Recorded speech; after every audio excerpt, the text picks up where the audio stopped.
Russia has been locked into its war in Ukraine for more than 3.5 years. But Ukraine isn't Vladimir Putin's final destination.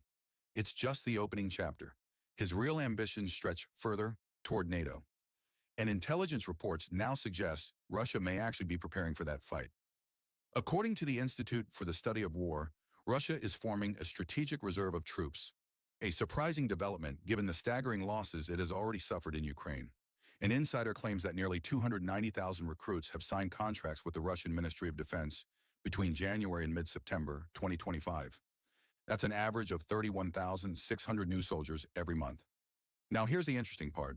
Throughout most of the war, Russia has been losing more men than it recruits, sometimes 35,000 to 45,000 per month. But since the summer, something has changed. Russia's casualty rate has actually declined. In August, losses fell to around 29,000 soldiers, and in September that number dropped even further, to about 26,000.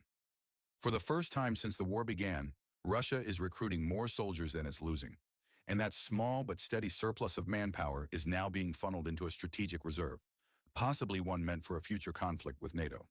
So what changed? Why is Russia suddenly bleeding fewer troops? The answer lies in its new battlefield tactics.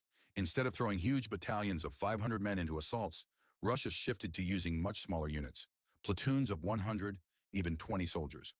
These micro-attacks reduce casualties while still capturing territory, albeit slowly. Between July and August, Russia managed to seize 241 square miles of Ukraine. A modest gain, but enough for Putin to call it progress. This slower, low-cost strategy is giving Russia breathing room to stockpile manpower, breathing room to prepare for something bigger. And here's where it gets more alarming. Russia isn't just recruiting adults. It's also targeting the next generation. Schools across Russia are running military-style programs, teaching kids coding, drone design, and even battlefield tactics. Gaming platforms are being used to lure students with rewards that boost their exam scores. It's indoctrination, designed to funnel future recruits straight into the military. Even abroad, Russia's influence is spreading. In Kyrgyzstan, children are being offered vocational programs linked to military training, including drone building courses. All of this points to one unsettling reality. Russia is building not just an army for today, but an army for tomorrow. And NATO is watching closely.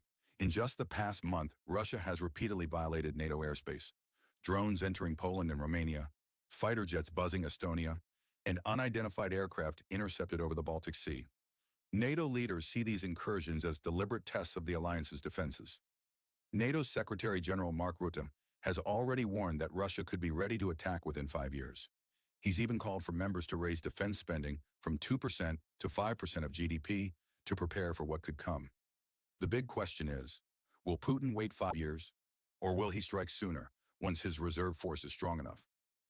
For now, Russia continues to grind forward in Ukraine, slowly but surely. But behind the front lines, Putin is quietly stockpiling manpower and militarizing the next generation. This isn't just about Ukraine anymore. It's about the future of Europe, and it's about whether NATO will be ready when that future arrives.